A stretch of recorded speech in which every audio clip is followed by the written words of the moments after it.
of Las Vegas Historic Preservation Commission for April 27, 2016. Please call the roll. Return to the forum. Chair Stovall. Here. Commissioner White. Here. Commissioner Bellis, I know he's here.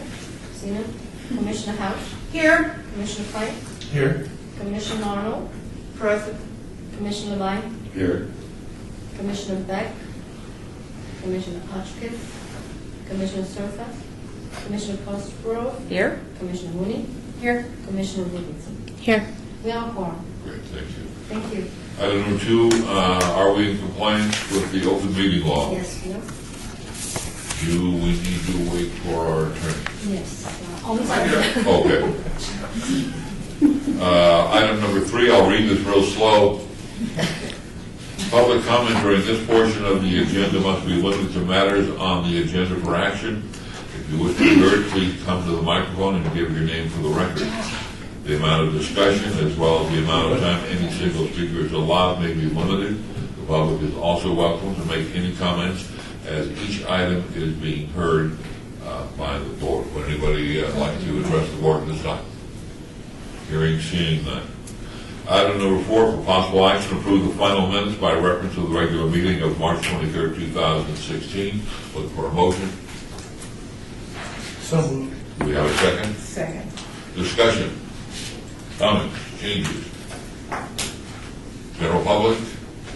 Hearing none, all those in favor say aye. Aye. Those opposed, motion carried.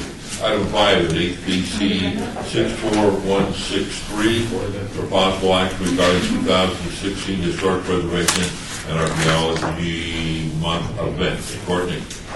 Really quickly, I just want to bring the Commission's attention to the new format for the staff reports, which we are no longer calling staff reports, but they are consistent with the City Council, basically the agenda summary pages, which is what we are possibly referring to these as. We're not sure yet. The name is floating out there, but I just wanted to call your attention to it because we're simplifying these somewhat, which may result in some additional, more backup items so that we can attach the information as backup as opposed to having it all on this one page. So hopefully this will be more simple and easier, and if it's not, let me know and we can make changes accordingly.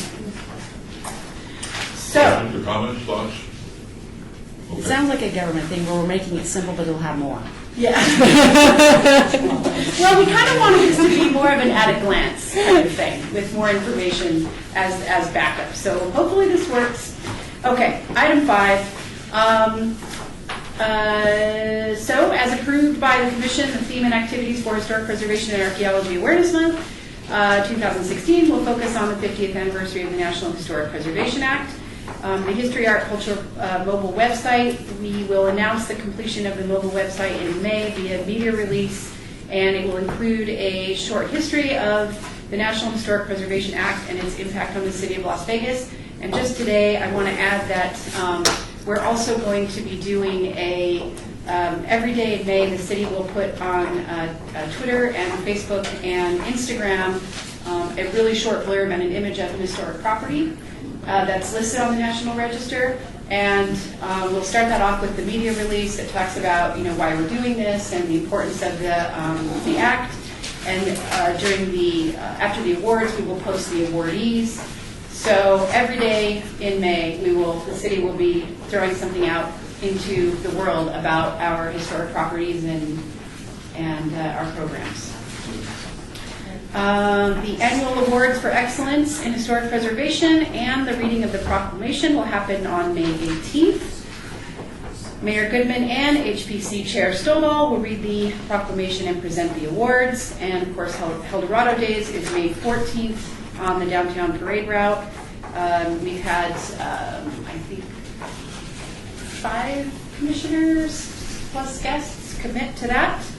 And of course, the SHPO is posting their events on their website. So, Nice to have as many members of the commission at the May 18th meeting. yes. It's going to be a very busy meeting. It's going to be later we're going to have a presentation on the downtown master plan, but they're also going to have the transportation, or it's called the mobility. For the record, Robert Summerfield, it's the Citywide Mobility Master Plan. Mobility master plan, which has elements that we will care about at all, but specifically for the HPC. That is on the 18th, and that will be in the morning, so you don't have to pack a lunch, just pack a lunch. 9 o'clock, 8 o'clock, 10 o'clock. Any questions? I'm not sure exactly what we're approving, since we've already approved it, but we'll adopt this as it is recommended for action. Look for a motion to approve. Second? We have a motion, we have a second. Further discussion? General public? Hearing none, all those in favor say aye. Aye. Those opposed? Motion carries unanimously.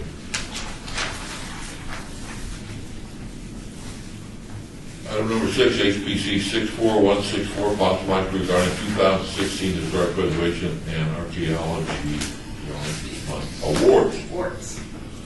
Courtney, you want to walk us through this? Thank you, Chair. Each year during Historic Preservation and Archaeology Month, the Commission recognizes individuals and organizations for extraordinary efforts in promoting, preserving, or educating the public regarding some aspect of City of Las Vegas development history through the awards program. Staff has received 6 nominations for the annual awards: Friends of Red Rock Canyon, Chuck Pride, Nevada Preservation Foundation, Floydland Park at Tule Springs Old Adobe, Nevadans for Cultural Preservation, and the Mob Museum's Investigating History. The approved categories for the annual awards for excellence are attached.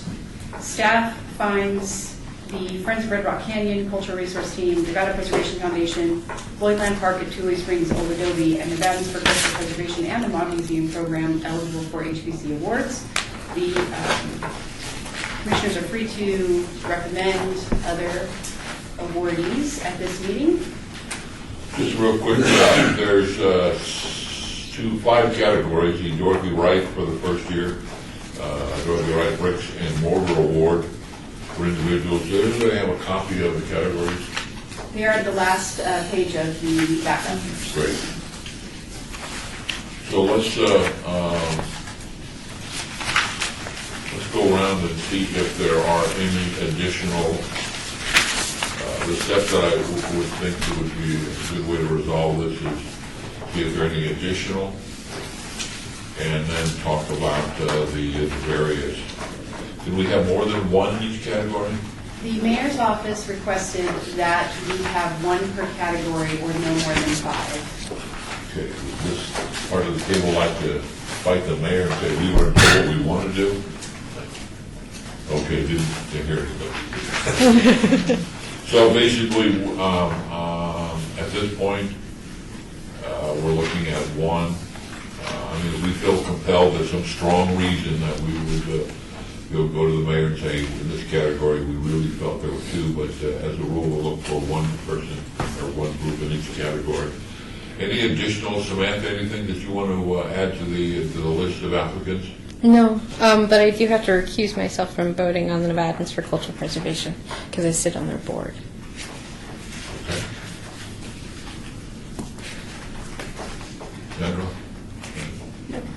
Jack? Well, I'm on the board of Nevada Preservation Foundation, so I guess I have to abstain on that. All right. I mean, I'm not sure we have to do that since there's no money involved, or... No, so the way it works is that there are... For the record? Yeah, I'm Jim Lewis. I'm one of the lawyers in the city. I don't want to give you like a lecture on our ethics law, but the long story short is that ethics require you to abstain, require an abstention when a reasonable person would find that your independence of judgment is compromised. Okay. One of which is if there's money involved that you're directly involved in. So that's one of many categories. So you're right, but there are other reasons why one might be required to abstain. Being on the board of somebody who's looking for an award from this commission would be rightly abstaining. Great. Bob, anything you want to add to the list of potential nominees? No. Oh. Don't forget about me. I knew you were my to my life. Yes. Patrick. No. Oh.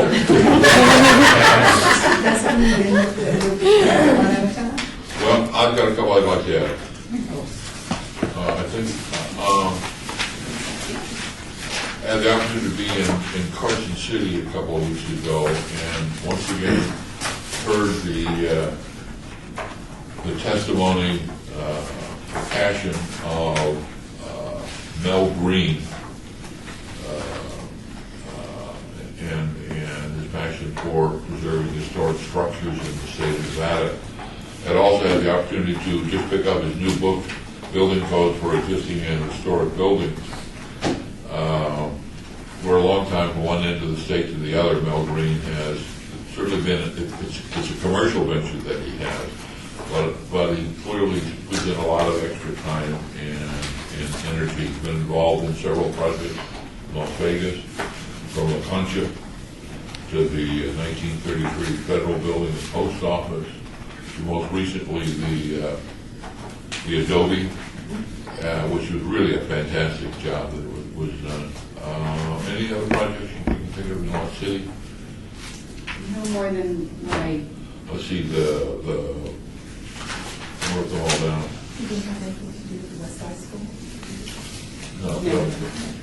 But I just thought that for a career achievement, he certainly, and I think he's about 84, that he's put in a lot of years. He's adjunct professor at the University of Arizona and a lecturer at the University of California. So I would put his name up for career achievement.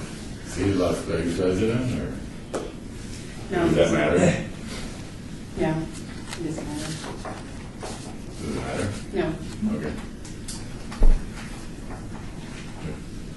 So let's go through, we'll just add, is anything else we want to add? But just to maybe add to Commissioner Levine's question, the criteria is kind of loose. It just says promoting, preserving, or educating the public regarding some aspect of the city of Las Vegas development history. So through his work, through his involvement in all of these projects, he meets that criteria. And some of them at reduced fees, trying to work with our skimpy budgets on some of these projects. The other one that I wanted to just put out there was Cynthia Cinero. Cicero, sorry. Who has done a lot, including successfully wrapping up the Freddie book. She really came in there in the end, and she's just done a lot, documentaries about this community, women's rights and so forth, and I really felt that she is, I would like to put her name on that list as well. For which category, Chairman? I guess that would be, I guess it could be education or career achievement, advocacy. And all these things sort of some way mush together. Lacey, you have thoughts? I just think it would be good for education. Okay. But I don't know if that means then that Preservation Foundation would have to move. I guess not. I don't know. Well, a lot of these are education and advocacy at the same time, and there's a kind of a link to those.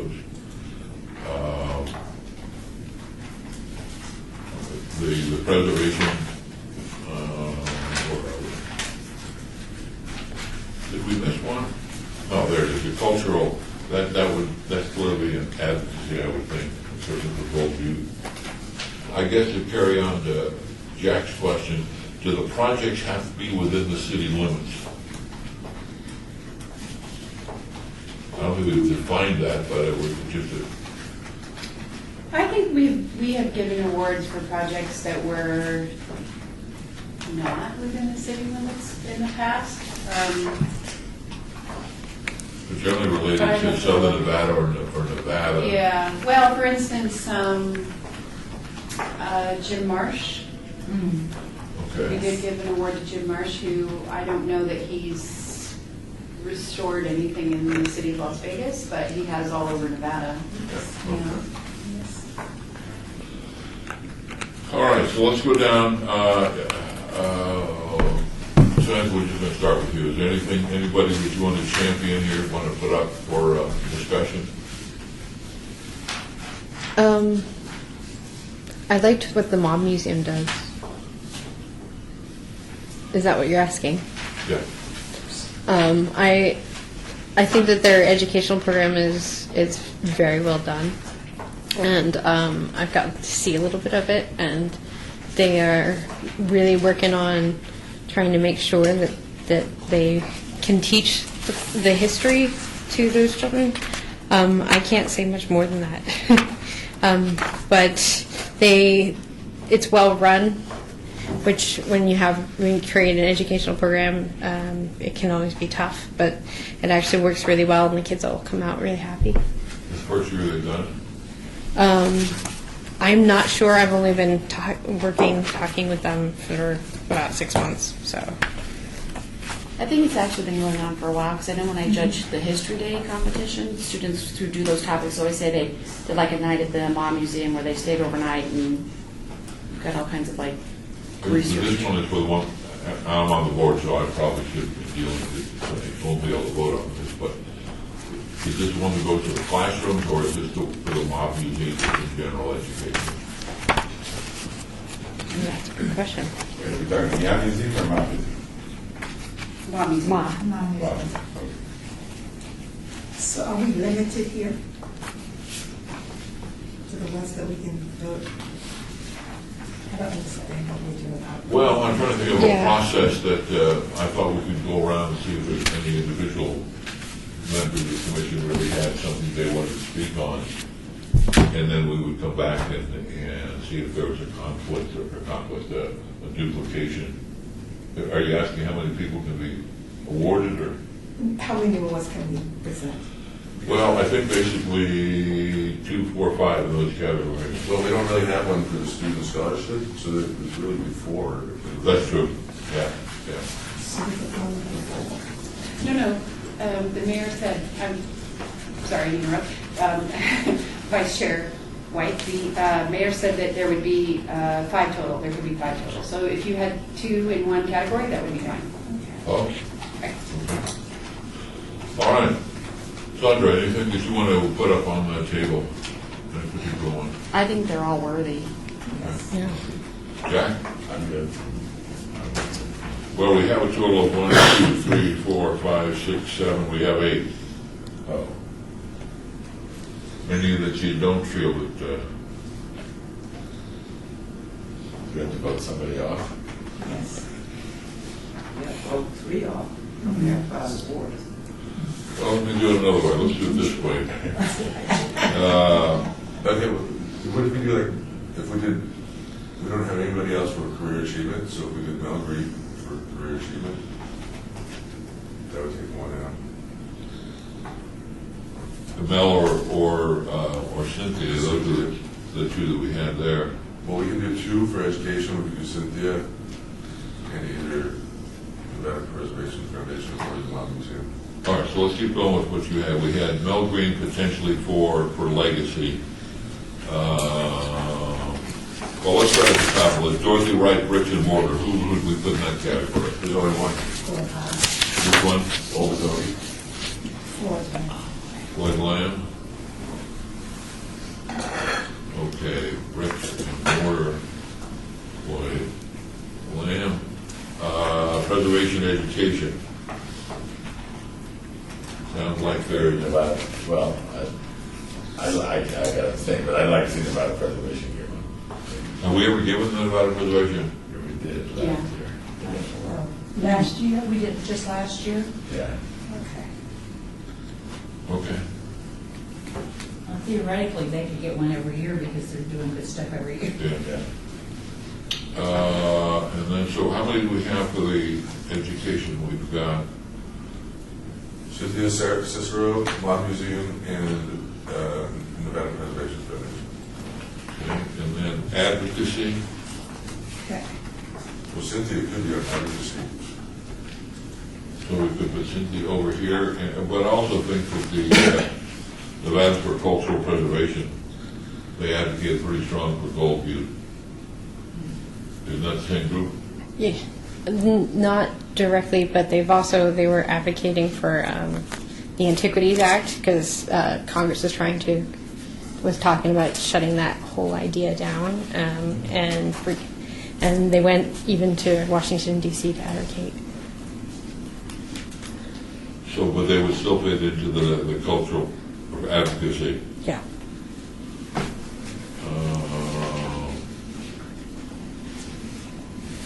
Friends of Red Rock, what category would they come under?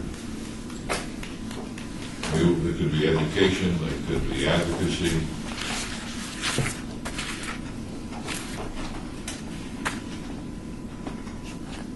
Chair, also just to note, staff didn't feel that the Chuck Pride Award met the criteria, so if the commission agrees, we can eliminate that one from the list.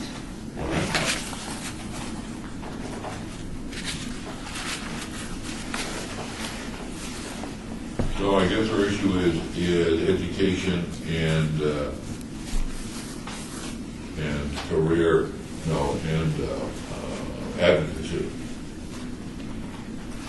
The strongest candidate. Anybody have a strong candidate? Somebody's.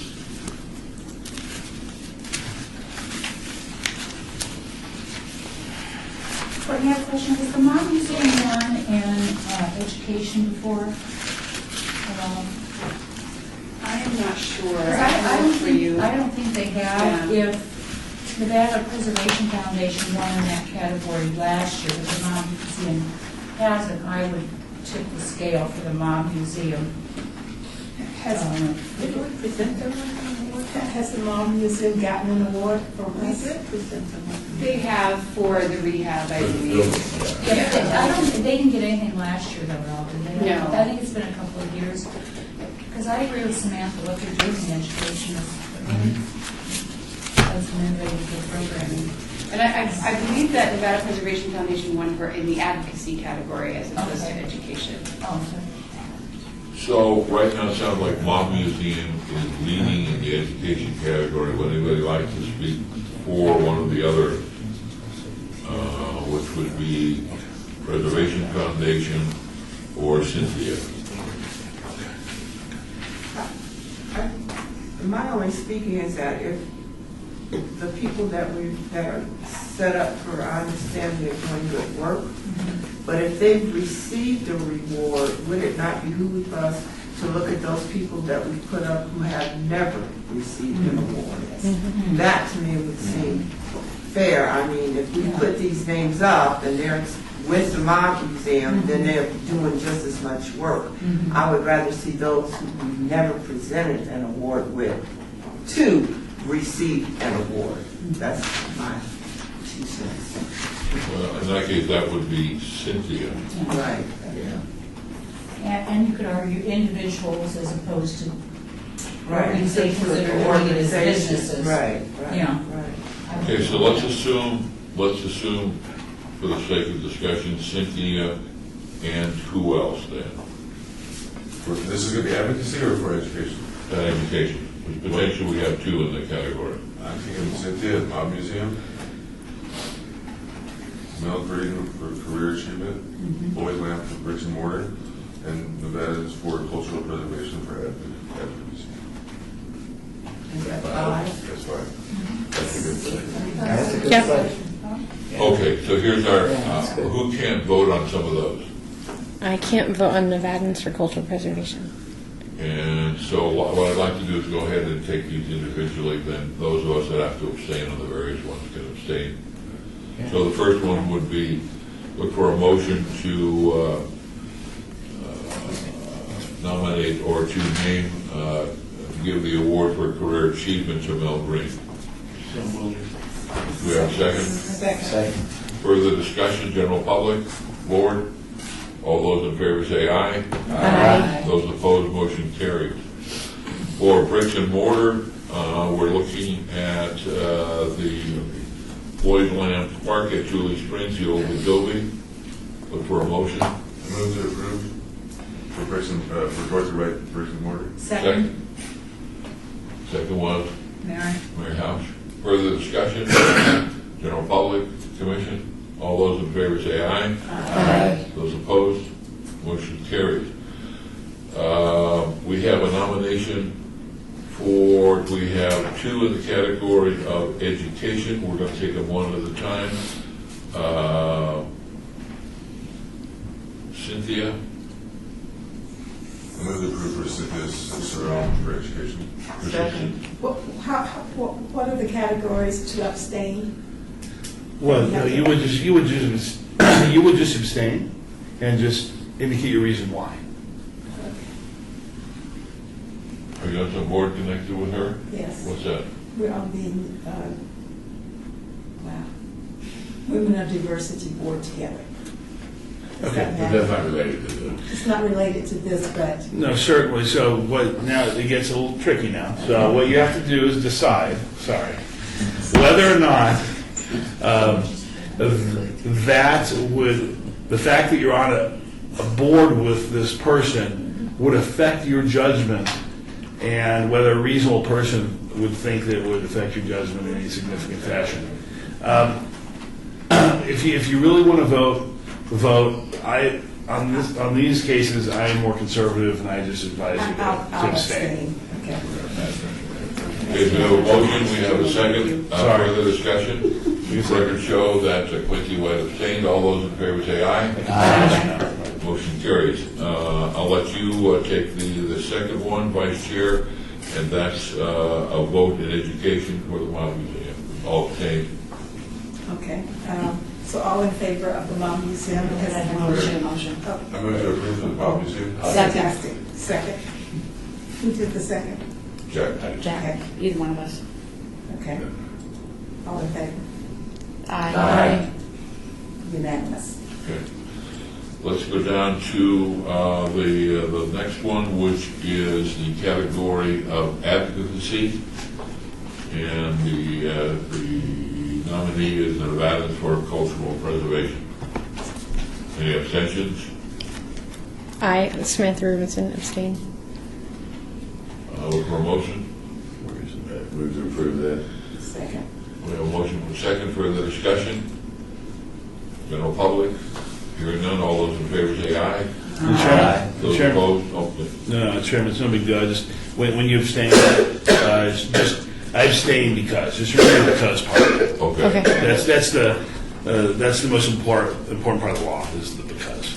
Okay, now I have abstained because I'm on the board of the Bond Museum, Clayton. I abstain because we're research. Okay. Yeah, I abstain because I'm on the board for the Nevadans for Cultural Preservation. What's that? Cynthia Cicerone. Now, who made the motion?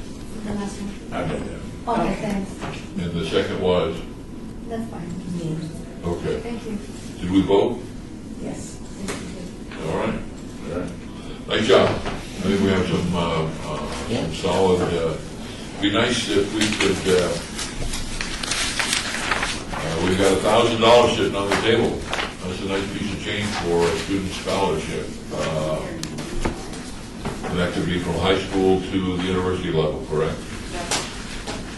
We're in on nominees. Does anybody know that that's available, that somebody might actually work and try for that kind of reward? I mean, is that being promoted anywhere in these two departments? Or It is. Okay. Is it just high school? No. I think it says college on the staff report as well, or on the, let's see. For high school students who have earned the ability to compete on the national level within the National History Day competition, and college students. Students must have original research and findings that significantly advance the understanding of the history of Las Vegas. So when we do History Day as an event, because I judge for that, they give us a piece of paper with this on there, and then if a student meets these criteria, we put their name down, and then it gets forwarded on so that they do go to national, that they can qualify for this. All right. Let's move on down to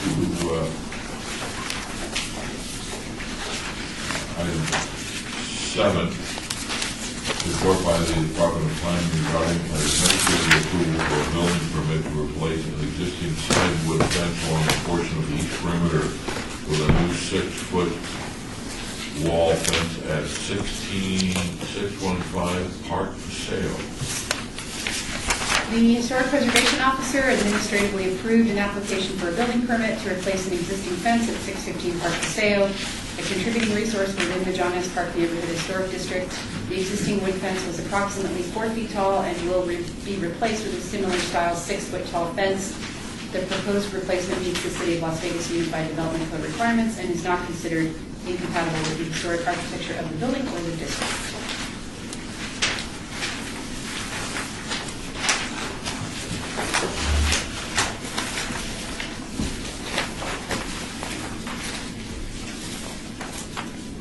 Do you know what side of the street this is on?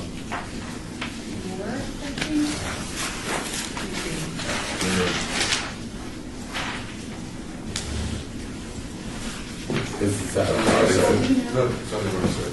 Which side of, it's on the north side, isn't it? Yeah. I think so, yeah. So this is just a report. Do we got any questions from the commission? General public? Thank you. Item number 8, we'll skip. Oh, I'm sorry, this 8, I'm so away. Report by the Department of Planning regarding the downtown master plan. I'd like to introduce Robert Summerfield. He's the long-range section.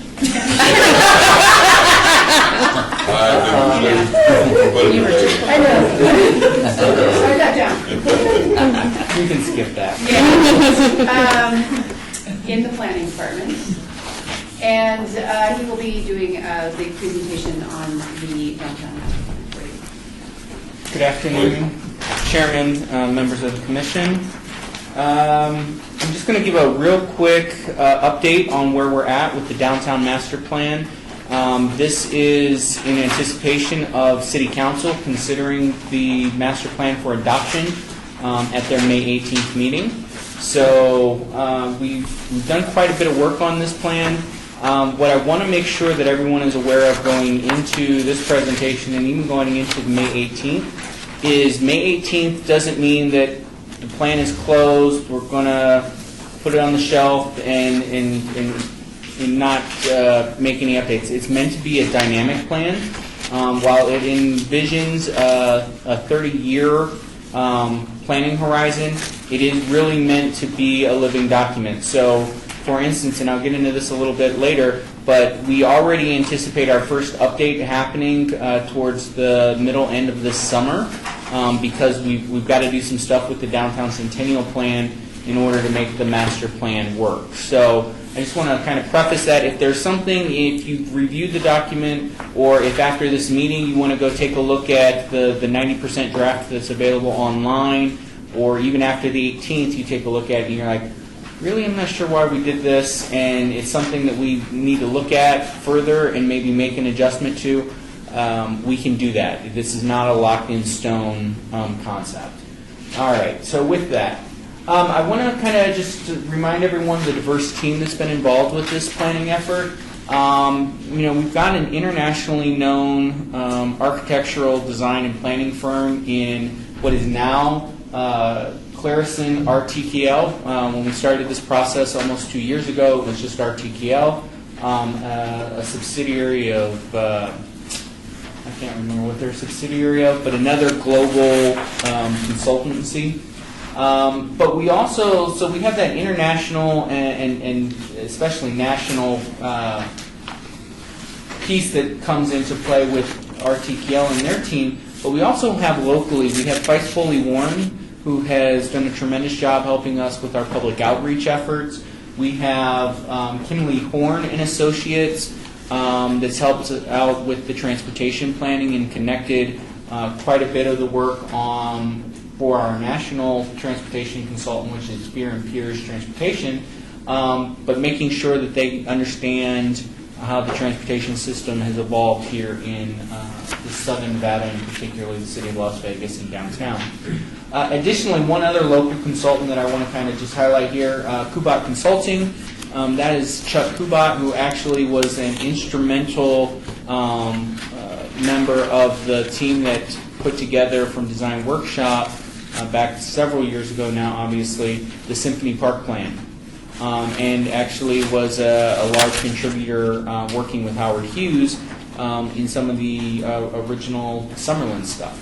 So again, a very diverse team on the consultant side, and then that's further backed by the executive steering committee that has involved business owners, developers, property owners, advocates for downtown on our executive steering committee, as well as members of the gaming industry and the resorts downtown. So a very diverse group of people have kind of led the effort here, but it doesn't stop with just them. And in a second, I'll get into the actual community participation in this effort. So again, to bring you up to speed, we have received the 90% draft from the consultant team that is available online with the changes to the website. If you go to the City of Las Vegas, LasVegasNevada.gov, and you're going to see an option for doing business, and you click on planning and zoning. And then the very first tile, when you get to the tiles kind of at the bottom of the page, is Downtown Master Plan. And there you will find a link to the April draft of the Downtown Master Plan. And that is the version that staff has just completed their review of, and that we're forwarding our comments on to the consultants so they can make updates to the document and have it ready to go for the May 18th meeting. So the process, how we got here, this is kind of important. This has not been a, quick, fast process. Planning efforts, when they are really engaged, usually aren't fast because you can't get the constituents involved in the process if you do it terribly fast. And so how this process has worked is, in the beginning we did what we call an inventory and analysis report. This is where the consultants did some very intense site visits here in Las Vegas, where they walked the downtown in October of 2014. They went to the businesses. They saw how the Arts District performs on a First Friday. They, looked at how Fremont Street, how the interface between the Fremont Street experience and the Fremont East District, how those work together. They were here for lunch over at Carson and 6th Street, seeing how the daytime activity flows in that area. So they did a really in-depth, and it was really important for the consultants that aren't local to familiarize themselves with downtown, because often when people say Las Vegas, the image that pops to their mind is the Strip, and it's not downtown. So it was really important that the consultants get that local downtown Las Vegas flavor. So that inventory led to a very detailed, very in-depth, in fact, that was when I was here last, was the discussion on the vision for downtown Las Vegas. In fact, I did a presentation here with the HBC. I also participated, we had a special city council workshop where the entire city council got together for an afternoon and spent 4 hours, which, if you know the council schedules, getting them together for 4 hours outside of every other Wednesday thing is very difficult. They spent 4 hours with this and the Mobility Master Plan as their only focus. And so that was huge, and that's come up with what I think is a very comprehensive and cohesive vision for moving us from today to where we want to be in 30 years. And that is one of the changes. You'll see on some of these earlier editions, you'll see Downtown 2035, Vision 2035. Originally, the planning horizon was 20 years, but after consultation with the community on what we see downtown becoming, the planning horizon has moved out to a 30-year horizon. So that is one change that has happened kind of towards the latter phase of this. We took the vision and then we applied that to the market analysis and said, okay, here's what the community wants to be. Here is the market analysis that the economists have come up with and what they think, depending on different strategies that can be put in place, what we can achieve in terms of absorption rates, which just means how much new residential can we accommodate downtown at different investment levels. how much new retail, how much new dining and entertainment, how much new office space, how much new industrial, and again, this is new, the new kind of concept of industrial, this light manufacturing, this light industry concept, not the manufacturing we think of when we think of old Pittsburgh or Cleveland, Akron, where I'm from, but that new, very resource limited kind of industrial space where they're doing some really high-end stuff, but they're doing it in much smaller spaces with much fewer inputs. And then finally, that resulted in a couple different drafts. In fact, this is the 30% and the 60%. And then I have here just the hard copy of what is the 90% version. And that's available at the end of the meeting if anybody would like to just do a quick thumb through. This is my working copy, though. But at the 30%, it was almost 350 pages. We've now got it down to 277 at 90%. So we add more and yet end up with fewer pages. So I don't know how that magic is working, but it's working. All right, so a significant component of this master planning effort, and this planning effort in particular, is the community or public engagement. One of the things that many of us on the planning staff have acknowledged for a while is that we have not done the best job of community engagement with our planning efforts. Oftentimes our plans have needed to be updated and or introduced in a really quick turnaround because of certain realities. And as a result, we haven't gotten as in-depth of interaction with the community and as much input from the community as we would normally like and is considered best practice in planning. This effort, we really made a concerted effort to do that. And as a result, we've had probably one of the most, since the original general plan, the Las Vegas 2020 master plan, that is the city's general plan, that was probably the last time that we had this level of involvement from the community. And so we're really proud of being able to do that. What that resulted in, and I'll go through this list real quick because these numbers are really important. It resulted in 10 city council or executive steering committee meetings. That was a huge commitment of time on the part of our participants from our steering committee. Most of those meetings didn't last less than 90 minutes.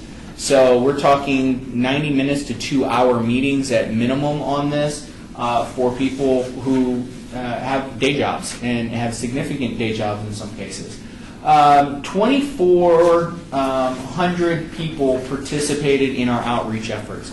We held 5 outreach events over the course of this planning process, 2 sessions each of those events, so a total of actually 10 public outreach meetings that were each an hour and a half that brought in folks from the business community, the residential community, folks that aren't necessarily living in downtown or working in downtown, but interact with downtown in some form or fashion. We had tourists attend a few of them because we were able to get some different notices out there to try to draw attention. We were able to get residents in Henderson and North Las Vegas and other areas of the community who acknowledge that downtown Las Vegas is kind of the central hub for the Las Vegas Valley and who have a vested interest in seeing downtown be successful. We met in the early stages with more than 100 individuals in either really small, like 2-3 people group session or one-on-one interviews, many of which were in person, some of which were on the phone. And again, that allowed for a deeper dive conversation into some of the issues that affect downtown and have been incorporated into not just the vision, but the kind of some of the policy direction that is outlined in the plan. Finally, or not finally, but in addition, one of the things that planning has not done a lot of previously is engage in the social media realm. That's it's not new, but it's newer for government to be as involved, and it's definitely newer for the planning department. And so we got what I thought, given the effort that we were able to put into this, and with very limited resources, we ended up getting 900 shares, likes. I can never remember what the Instagram calls it, but whatever those are, tweets, all those different things on the social media. And thanks to our communications department here at the city, We've gotten better at that through this process, and we really expect to get much better as we move into other planning realms. But all of that interaction that we've had out in the community resulted in more than 20,000 views of the website. 20,000 views of any piece of information that comes from the government, at a local level especially, is a huge thing when it doesn't involve taxes and it doesn't involve voting for somebody. Those two seem to get a lot of interest. Master plans don't necessarily usually generate that level of involvement. So that it was a tremendous thing for us. Here, I just kind of highlight again, this is not a short-term project. We began this project, officially kicked it off with the consultant team in October, but department staff had been working on this project actually for many, many months leading up to bringing the consultant on board. And now here we are in the end of April 2016 and May 2016, getting this item before council for their consideration. I kind of hinted at this a moment ago. One of the things that this plan does different than the current Centennial Plan, the current Centennial Plan, while it has some very low-level goals and aspirations in it, it's really a regulatory document. This document, before we go changing the regulations and saying how we build differently maybe in downtown, or maybe we don't build differently in downtown, we wanted to have a really solid vision and direction for what the community sees downtown to be. And one way we kind of framed that conversation is downtown Las Vegas is the downtown for this region. It is the center of the Las Vegas Valley, essentially, and when you look at the fact that all the roads come to downtown, as the Spaghetti Bowl and all the work on Project Neon kind of highlight. And so, we're central to the residential portion of the city of Las Vegas, North Las Vegas, and Nellis off to the north and northeast, Henderson and everything else in the Strip. All of those folks, when you say downtown to somebody, it's downtown Las Vegas. And so this plan really takes that into account and thinks larger than just the planning boundaries that we've established for downtown. Just a reminder for everyone, this is the vision that was kind of unanimously agreed to, voted upon by the work that we did with the City Council and the community. It very much takes its impetus behind the history of Las Vegas and says, you know what, we need to acknowledge that and embrace our history even as we prepare to move forward and into the future. And so I think it's and it highlights our people. That's another thing that is often missing in some of these plans. They're great about place, they forget people. And so this plan really speaks to people and how we connect people and place. The downtown district, so one of the things that, for those of you that are familiar with the Centennial Plan, is that the new downtown plan is much more expansive. We now include the Las Vegas Medical District. We include the historic West Side, or a portion of what is generally thought of as the historic West Side. We include what is being called the Founders District, which is this older residential neighborhood here north of Charleston. And then we go north of the 95-515 and include the residential as well as the commercial corridor along Las Vegas Boulevard and the Cashman Center, again, as a new district in the downtown planning area. One other change, the only subtraction, we expanded it quite a bit, but we did subtract a little bit. A couple years ago, we added a section of in the industrial corridor south of Sahara that's in the city.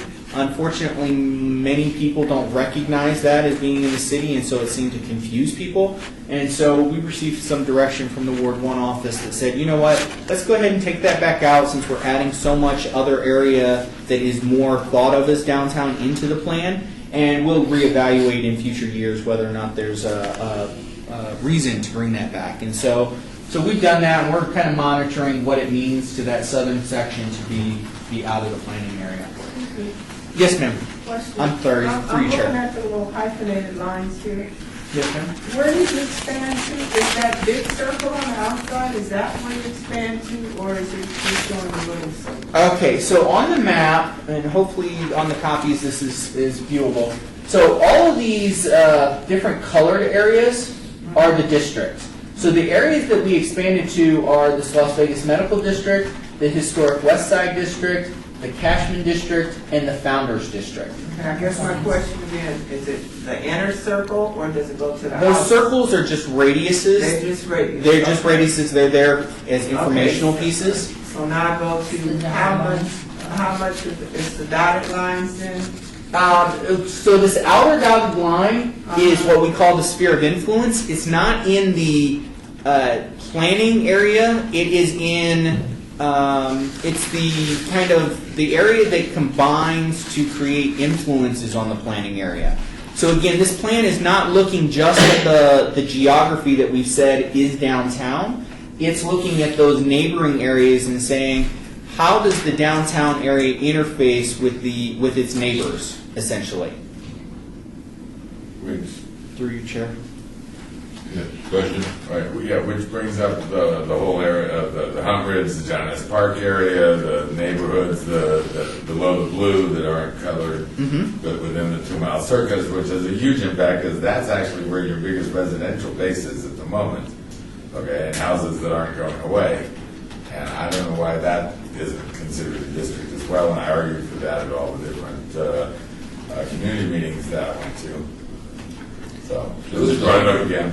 Jack, I think the hundred is not in the sphere of influence? Chair, again, and actually, I have a better illustration that kind of shows in that district, but through you, Chair, to Commissioner Levine, that is a good point.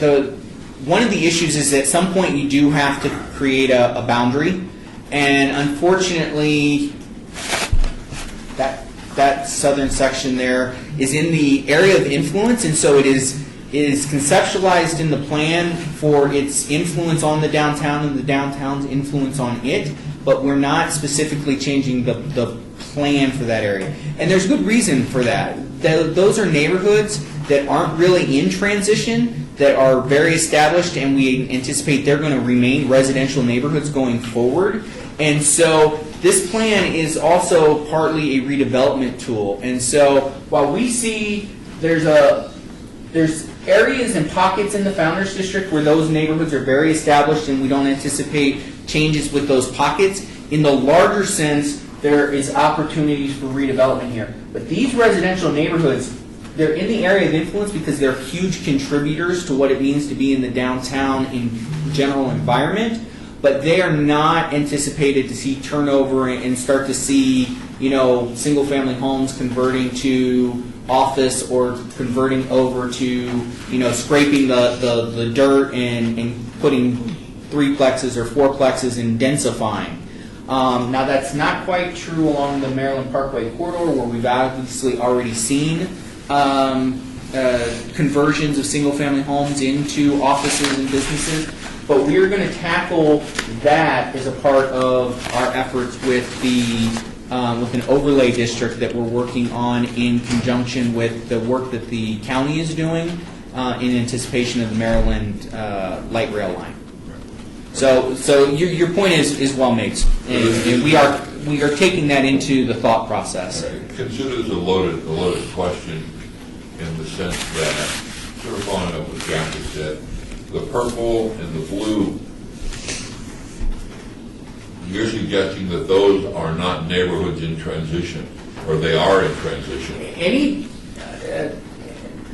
really, that's not the question. My question is who decided that? Who decided that the Hunt Ridge was not? Well, they did bump out to the Hunt Ridge Theater.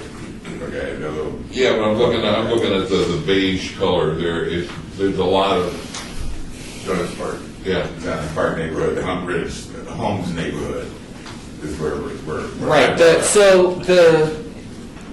Chairman, the purple and blue are areas of transition. So those are definitely areas where, again, there may be pockets, there may be small, a couple blocks where they're pretty established and not really shifting. But in general, those areas are in transition. But the residential neighborhoods, the John S. Parks, the Beverly Greens, the Hunt Ridge neighborhood south of Charleston, those areas are not seen based on the input that we received from the community, from the council office, from those neighborhood associations. Those are not seen as wanting to be changed from their current single-family residential neighborhoods. As a result, those were not made a new district in the plan because overwhelmingly they're not seeing change. The Huntridge Theater, though, that intersection at Charleston and Maryland, those are. So the plan does go along the south, especially at that intersection, the south side of Charleston in that particular area. And again, I have some visualizations here Well, the question further in the really presentation. was whether that was if Betsy is sitting up in her smoke-filled room and decided in a dream that this is what she wants to do, and you're building a plan about what she wants to do, but the answer is really what the input from the community has told you Yes. that these neighborhoods are like. That was really my loaded question. Okay, yeah, it's based on existing conditions and what the community input. To be perfectly honest, Betsy gave us, no one on the 7th floor honestly gave us any specific direction other than go out to the community, hear what they have to say, and see what that ends up looking like. Based on your answer, I'm actually in compliance with Scott. I mean, I would agree. Cool. Although it'd be nice to have that named as a district and more, but, okay. Thank you.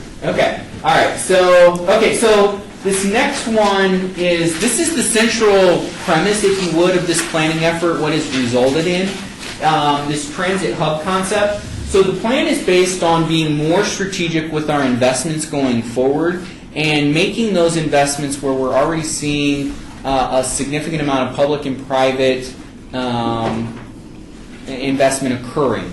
So the central theme here is based in large part on what the community is doing already with what our Public Works and RTC have done with some of our street improvements, in addition to what the citywide mobility plan is calling for some transit upgrades within the city, and what the RTC is very actively working on with introducing the first light rail modern streetcar line along the Maryland Parkway corridor from the airport through the university, past Sunrise, and then coming up into downtown to the Bonneville Transit Center, and then terminating in the Las Vegas Medical District as our first kind of blush at light rail here in the valley. This plan takes advantage of that. So what you're going to see on this particular map is hubs that are basically walkable areas around where transit stations are anticipated. Some of these transit stations are existing bus lines. So for instance, up here in the historic west side, you're going to see there's a hub up there. It's considered a secondary hub because it doesn't have the level of transit investment at present that would elevate it up to a primary hub. However, there is significant transit operations in there with the bus lines that go through Washington and Martin Luther King over here, and some other bus service that connects in this area within a relatively short walk. Additionally, the 100 plan that the city and UNLV have been working on now for a while contemplates that as an entertainment and residential district. So we think having that as a secondary hub is good. Most of these hubs, especially the primary hubs, are based on these are areas where the new light rail line will run and have stops and take advantage of, again, other investments that are already occurring. Like in the medical district, hopefully we will hear the good news at some point in the very near future about UNLV locating the new medical school in the Las Vegas Medical District. So that would be one of those big investments that will create a catalyst effect for that area. And so one of the other things I like to point out on this graphic is while certain hubs have a focus, so for instance in the medical district and here around City Hall and the Bonneville Transit Center, those are anticipated to be more employment centric. They're not limited to employment. So we're not saying only office or only medical we want to see residential, we want to see some retail, some restaurants, and some lifestyle type activities, but we anticipate the primary focus of development in those areas is going to be employment. Just like over here in the Fremont East area, where the line will turn, we see that more as a lifestyle area. So we see more residential development in that area, more entertainment type thing. But that's not to say that the plan doesn't also contemplate there to be some absorption in the office market, in the retail market, and some of those other things. So this is a very central premise to the concept, and it's also looking, again, it's a large geography. So again, we're looking in strategic locations based on the investments that are underway or being contemplated at this time, and kind of focusing in on those areas. And then you create a wave effect as you build out those hubs, and those hubs begin to, basically merge together, sort of like a Twin Cities concept on the micro scale here. You begin to get those overlaps of this hub blending with that hub, and it becomes what we've termed in the plan a center of excellence concept, where you're really creating these synergies amongst the districts and the hubs. This plan offers, and I'm just going to go through this real quick, what this plan does is it really envisions urban scale development. One of the kind of unique things about our downtown compared to most central business district areas downtowns of a population center as big as ours, we have 640 acres of vacant or severely underutilized land in our downtown. Dallas, Houston, San Francisco, any other major city would kill to have that much land available for development. And again, this is land that's either completely vacant or significantly underutilized. I'm not even talking the one-story things that maybe aren't highest and best use, but they're still pretty active sites. I'm talking things that maybe have a lean-to kind of level of structure on them, or a shipping container and they're just being used for storage or what have you, or a parking lot. The plan also suggests and gives direction that we as a city need to begin, as gaming and tourism are still huge components of our economy and we want to continue to promote those, we also want to continue our efforts on targeting niche industries. As I was mentioning, that light industrial concept, those tech jobs, particularly again in combination with the medical school, being able to go after med tech type opportunities and businesses in a kind of more synergistic relationship with what we're doing with the med school. All those things can kind of come into play and create really interconnected networks in downtown. Improved connectivity, again, the central theme of this plan is connectivity. And so how can we better improve and connect not just the districts of downtown to one another, but downtown to the rest of the city and then to the larger region.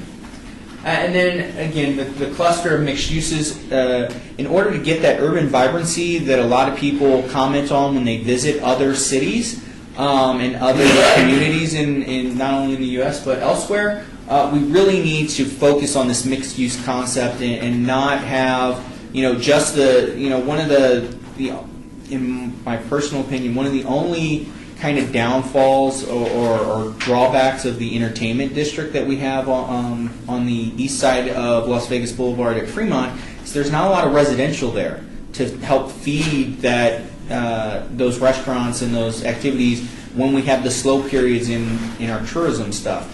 And so in a lot of other communities, you would have that entertainment district, but you'd also have apartments and lofts and other things to help kind of broaden the appeal of those establishments. And so I really think that mixed-use concept is really going to be instrumental in moving the downtown forward. And then we also want to, again, as we bring in more residents, we want to have local retail. We want to have additional entertainment options. Convention space, one of the big conversations has been about providing some additional convention space. We have Cashman, we have Meat. Are we meeting the needs, though, of conventioneers that need something smaller than the huge mega spaces that are available down in the Strip corridor, and that maybe is more appropriate to offer in downtown, and help increase our tourism numbers and help increase our room occupancy rates in our hotels and resorts in the downtown area? Arts and culture, another huge component of what we want to see in this plan. In fact, we have engaged one of the SE2 winners. That's the Strong City, Strong Communities effort that went on last summer. We've engaged one of those winners to actually help provide the arts plan for this planning document as we move forward, because it was a significant part of the plan that they submitted and that they won a nice little chunk of change on. And so we want to have them contribute that to the downtown master planning effort, and our cultural affairs office is working with them on that. And then finally, one of the things that our city, again, is missing that you see in other communities of our size is a business improvement district or a downtown management organization.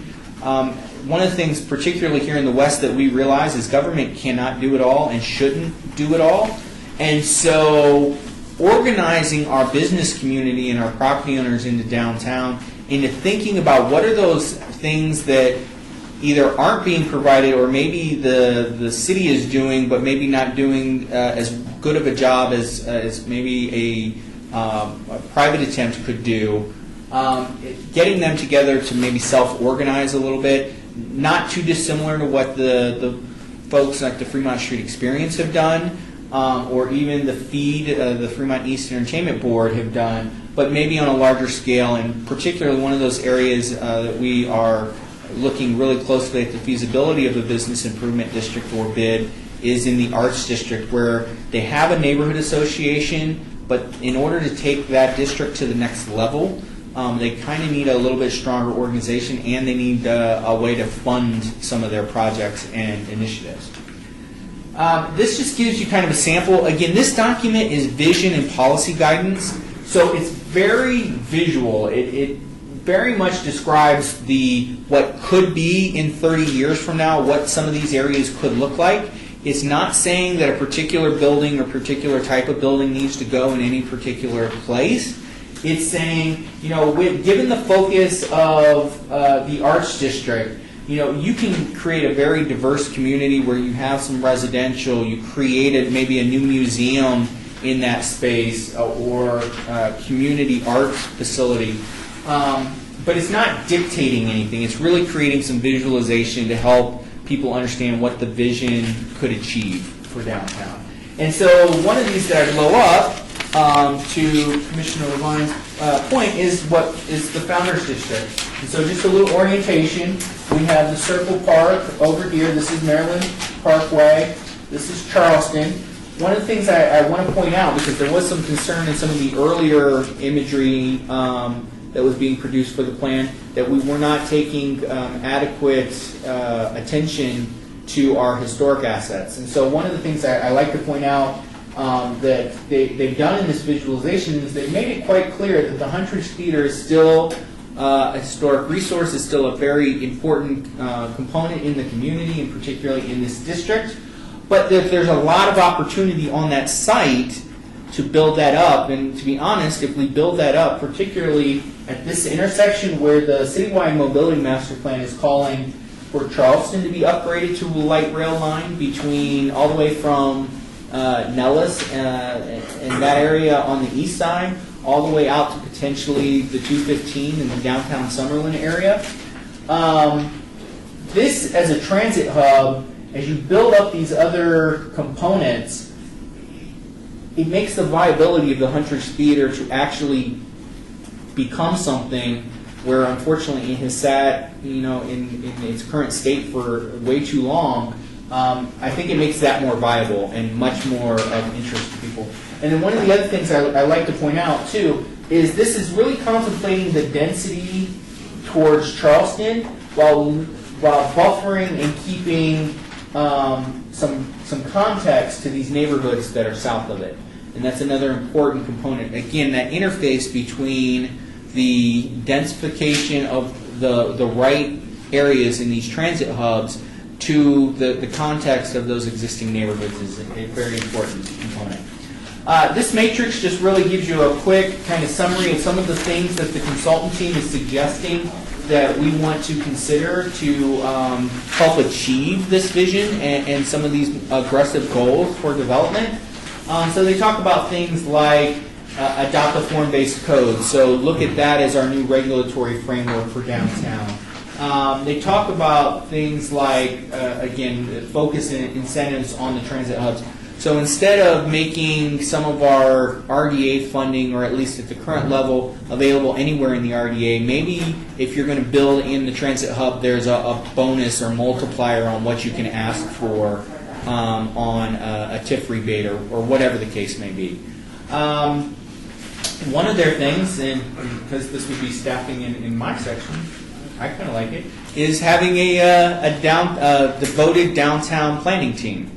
So a team that can expedite reviews and get permits out quicker, because one of the things that we constantly hear from the development community, and seems self-evident, is that time is money. The longer it takes for them to get through the process, the more money they're spending on interest on loans and equipment and employees not actually able to work. So, and then finally, just the kind of the next steps. So May 10th, I will go to the Planning Commission for them to make a recommendation on on council moving this forward. May 18th, the final draft will go to the City Council for their consideration. That will be a somewhat formal and potentially lengthy presentation, although I will be briefing them ahead of time, so maybe it won't be as involved. But it doesn't stop there. Just because the City Council adopts this plan May 18th, provided that they do in fact adopt it, there's still a lot of work to do. So this summer we are going to be working on what we're calling the transition plan for implementation. And that will basically be looking at the current Centennial Plan and trying to align it with the new vision and making the appropriate edits there, so that our development community has a blueprint to work on, while we continue to work with the community. And again, I stress this part, continue to work with the community on what that final implementation plan looks like. What are the incentives that we need to deploy? What are the regulatory standards that will help us achieve this vision and seem like the right fit for the community, business community, development community, and the residential community, and try to find a balance between the needs and wants of all those groups. And with that, if there are any last questions, I will take those, and otherwise, thank you for your time. I have a question, maybe Jim might be able to answer this. I know that at the same dates they're having an issue about changing the existing plan for adult businesses. Is that going to be in this? Is that separate? Are these the same? Are these the same? Is this one? Are you asking if it's the same action item? Yeah. Or you mean it's the same? No, it wouldn't be the same action item. No. And then one thing we have to point out, and I'll probably mention this to Tom and Robert later, is I want to make sure that we've got a pretty clear pre-condemnation damage statement on our materials. We've got to make sure that the development community out there doesn't see this as something more than just a plan, right? It's a plan for the future. It's something that not only we like to do, but we're required to do pursuant to the revised statutes every 5 years. But there are some that would seek possibly to take advantage of some new rules promulgated by the National Court some years ago on pre-condemnation actions being standalone as opposed to tied with condemnation efforts. And these types of plans are always fraught with that fear. So I just take this moment to mention that for the record, and then I'll be following up with Tom and Robert on that. I have a quick question. The Centennial Plan exists right now, and you said are you going to update the Centennial Plan or update this? Is there going to be a Centennial Plan 2.1, or will it simply be taken and update this? Mr. Chair, the current plan is that, and this is still in flux, we're still trying to figure out what that transition is. The current plan is that the Centennial Plan would go away and that there would be a new chapter in this master plan. Okay. that deals with what those regulatory standards would be. And what's the goal in getting kind of all that mushed together? Okay, so the initial step is just to say, okay, here's what the Centennial Plan says. Here's the new names in the districts and what have you. Let's create just a translation between what the current plan says and what the vision document calls out the new districts. And then over the summer, we would work to amend the standards. So right now, we're not anticipating amending the standards. It's just we will create language that says how those standards translate into the new boundaries. Okay, I see there's a phrase here that density bonus. And I guess when I read this and having gone through the other things, including the RTC's current, to me this just looks like we're taking a step backwards. We're taking how cities were formed in the 1900s with high density, and we're saying we're just going to put a new facade on this thing, but we're going to go to high density downtown areas. If you read the RTC plan, it admits in small print, buried in the report, that the proposed high-speed or the rail system is not going to reduce congestion. So we're going back to putting a railroad down. They can call it light rail. It's a railroad down or whatever. And it doesn't seem that we're taking an opportunity to look forward to driverless cars or the things that really are going to be coming in the relatively near future. Next 5 years, next 12 years, next 10 years. We're simply using an old style, high-density buildings. We're going to push people down. There's a lot of parts of the inner cities that I don't think are attractive, and that includes Paris or London. I'm not sure why we want to become one of those high-density communities. Thank you very much. That was my question. If there was a question in there, God bless you, you can find it. Well, that's Robert, I just have a little question. Fresh back from the Urban Land Institute fall meeting in Philadelphia, was back with the crew from Economic Development. All got a lot out of it. And Philly is going through a rebirth as the most walkable city in the United States. And I know, with the transit hubs, you have like a standard of maybe 5 to 10 minute walking distance. I was wondering if walkability is a key component in the vision for downtown and the renaissance we might go through down here. Through you, Mr. Chair. Yes, so the downtown plan, one of the key segments, particularly under the mobility area, is what we call Streets for People. And so the plan contemplates continuing the efforts and in some cases stepping those up a little bit of what our Public Works Office has already been doing and our RTC department, our RTC collaboration has achieved, which is making more what we call complete streets.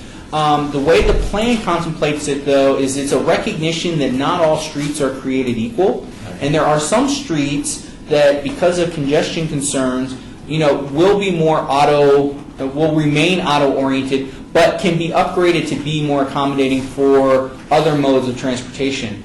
There are some streets, though, where, for instance, like 6th Street, where there's not a high, that's not meant to be a high-capacity car street, but it is actually fairly wide. And so what upgrades can we do to that street, to that cross-section, that make it more walkable, so people can walk from, say, some of those law offices over to Carson and partake in, eat, and some of those other restaurants that have really popped up in that area. And so we're looking at those streets, and so we're calling some streets auto-oriented, or they remain auto-oriented. Others, we're saying, are more pedestrian-oriented. And then there's still others that are what we're called transit and bicycle-oriented. So there are other modes of transit. And altogether, we're calling those streets for people versus right now when people think of streets, they're streets for cars. Additionally, we're also looking at improving the walkability through desert-appropriate tree plantings to create opportunities for shades, because again, one of our biggest issues in the summer is actually it's not always the heat itself, it's that sun beating down on you. And so when you can create some shade spaces along our sidewalk, even in summer, walkability can occur. And so we are aiming for that, and that is a component of the plan. And Robert, it's an excellent job, and your answer to my question was very thorough. I think it would be very beneficial, though, to put some of your good words into some of the summaries about walkability, give it a prominent feature that the city's considered it in the plan. Great, I appreciate your, Thanks, any Robert. additional comments?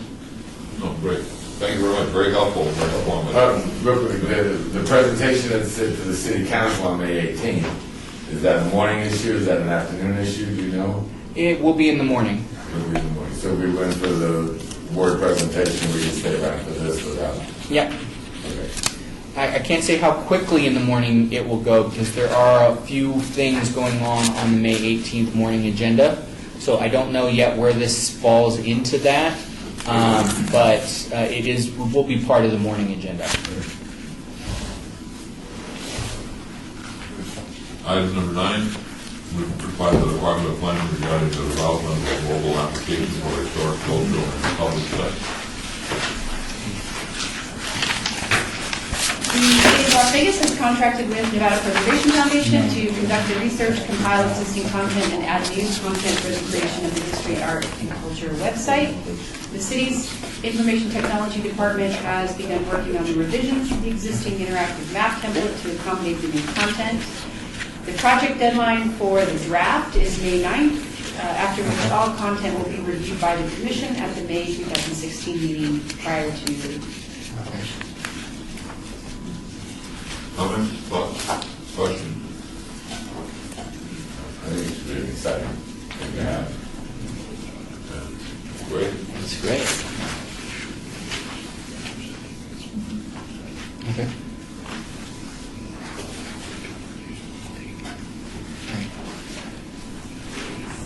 Item now on number 10. Good. Report by the Department of Planning regarding historic and archaeological resources in the local region.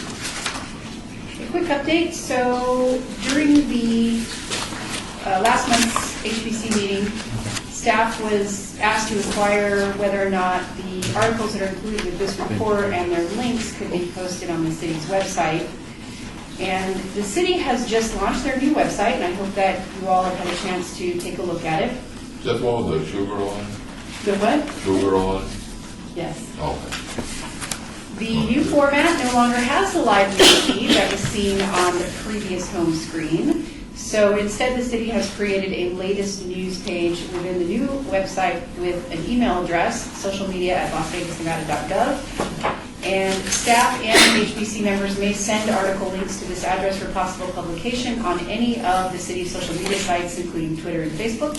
The city's social media team will review the information and post the articles at their discretion. Articles must be appropriate for public consumption and related to historic preservation within the city limits.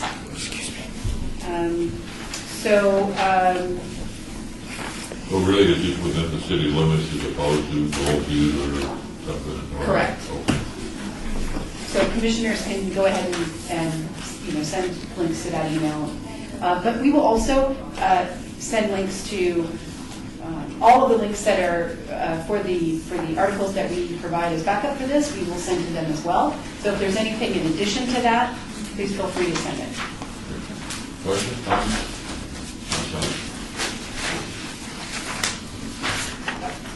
All right, number 11, report for the Department of Planning regarding the project update list. We reported on the website. Okay, the Berkeley Square Historic District banners. The graphics, we met with the Ward 5, staff met with the Ward 5 office to discuss some ideas for sign toppers and replacing the banners, because the vinyl banners are getting they weren't really meant to be permanent, so our heat and wind have taken a toll on many of them. So we met with the Ward 5 office to talk about more permanent solutions such as sign toppers, which would be something that's just mounted on the top of a pole that would have, or on the top of the street poles, street signs that would say, there's We haven't really nailed down an exact idea yet, but it might be the original artwork with some of the text that's pulled from the banners. We are also going to come up with a permanent replacement for the banners themselves for the exterior of the neighborhood. So all of those, the original artwork would be preserved at the same size and would be very readable for the traffic going by on the exterior streets. So right now we're just working with graphics on some ideas, and then we will schedule a meeting with Berkeley Square Neighborhood Association to present them to the Question, what about the artwork that we used on the banners? We're going to preserve that. We'll have the same artwork, just in That a you're more gonna put on the permanent? right. It'll just be Okay. in a more permanent material that will Okay. last, you know, for Okay. years as opposed to, you know, 6 months. The Huntridge Neighborhood National Register nomination, we kicked off the project with Northwind Group, which, just as a reminder, Northwind Group is the group that absorbed the 3 architectural historians who used to work for Logan Simpson. So, and Logan Simpson has done a few of our historic surveys in the past. And they were the ones who just did the historic context report for the World War II housing, and they also did a survey of one of the tracts for the Huntridge neighborhood. So they have a lot of experience and background with this particular neighborhood. We're just finalizing the contract. Just a couple of, there was a little minor scope change and a budget change, and they'll be hitting the ground running this summer, outside, taking pictures in the heat. Good timing. This is a solid group. I think we had a great report from them on the housing. And we had the opportunity to meet with them again. I was very impressed with their work. And look forward to really wrapping this up and have a significant document for the hundreds. One last item is the scenic byway. Operations and Maintenance Department has received approximately $25,000 to do some short-term repairs to the light bulbs, neon, and any kind of malfunctioning mechanics on the signs that are currently in the scenic byway. There was a Centennial grant request in March to install additional historic signs, and that was denied pending additional information and some revised locations. And so we're just continuing to work with Operations and Maintenance to secure funding for the long-term maintenance and installation of the additional signs in the median. Part of the issue there was the downtown transportation, or the idea of coming down Las Vegas Boulevard in the middle. That was one of the issues. Is that going to take place if we put the signs up? Any questions on this? Comments? Thank you. Looks like we are on item 12, discussion regarding topics for future agenda items by the Historic Preservation Commission. Comments made during this portion of the agenda by the Regional Commission members shall refer solely to proposals for future agenda items, and any discussion shall be limited to whether or not any such proposed items are within the purview of the Commission and or whether such items should be placed on the agenda. No discussion regarding the substance of any such proposed topic shall occur, and no action shall be taken on the proposal. Okay? Yes, at the totally awesome camp that many of us attended, all right, an idea came up of some other level of designation other than, you know, there's National Registry and State Registry and City Registry, but I think it got dubbed the Certificate of Awesomeness at the camp presentation. Just something that could just be voted on and handed to somebody, whether it be a plaque, a certification, or whatever, not even an award. And I think those of us who were there all seemed to think that it would be a great idea for us to come up with something like that. So I'd like to put a discussion of that on the future next agenda.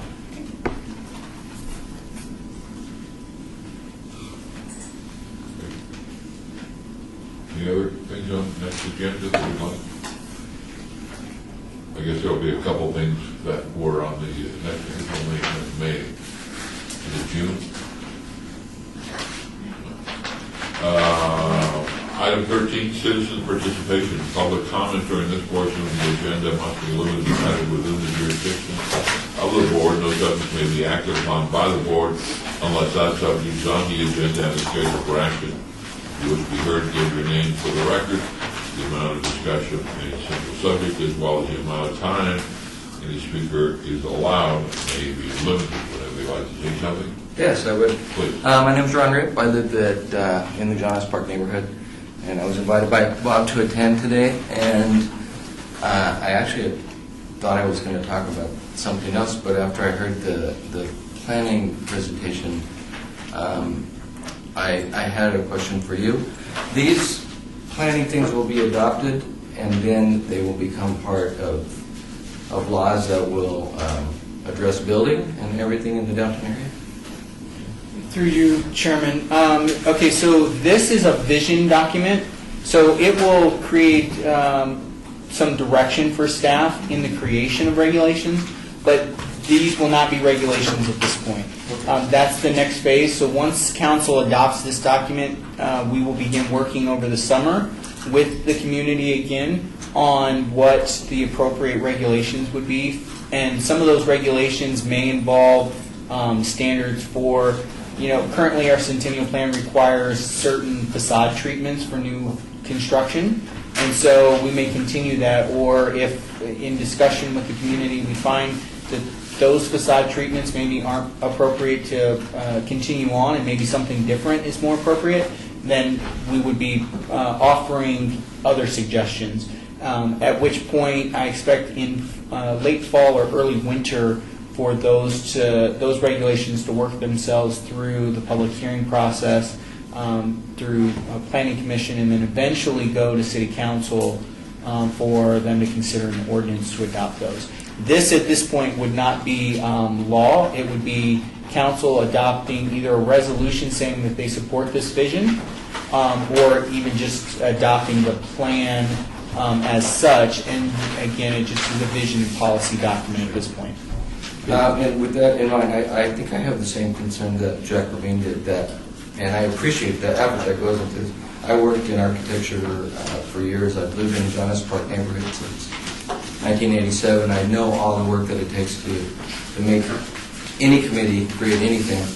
And it surprises me that with the work that you did to speak with neighborhood associations and get their input and recognize that they don't want to change those particular neighborhoods that aren't listed, John S. Park and I guess Huntridge, that at least if you took the effort to hear their voices that they don't want to change, in 300 pages that might have been mentioned, so that when it does become an ordinance, the first thing that happens, and the attorney pointed out that this seems like an opportunity for businesses to start jumping in and getting involved.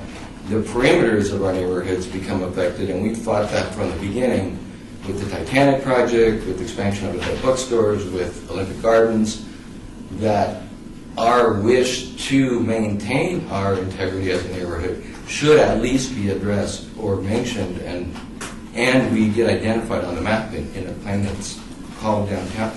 We were one of the first historic steps forward. It seems just as an outsider, it should be mentioned. Appreciate it. I think it would be helpful. I think that was kind of what we were talking about early on, at least to designate, bring those folks into the conversation. I think it's one of the things that has done real well for the downtown area is the stabilization of John S. Park, but that's really contributed to the whole area. And I think it was Mayor Goodman, one,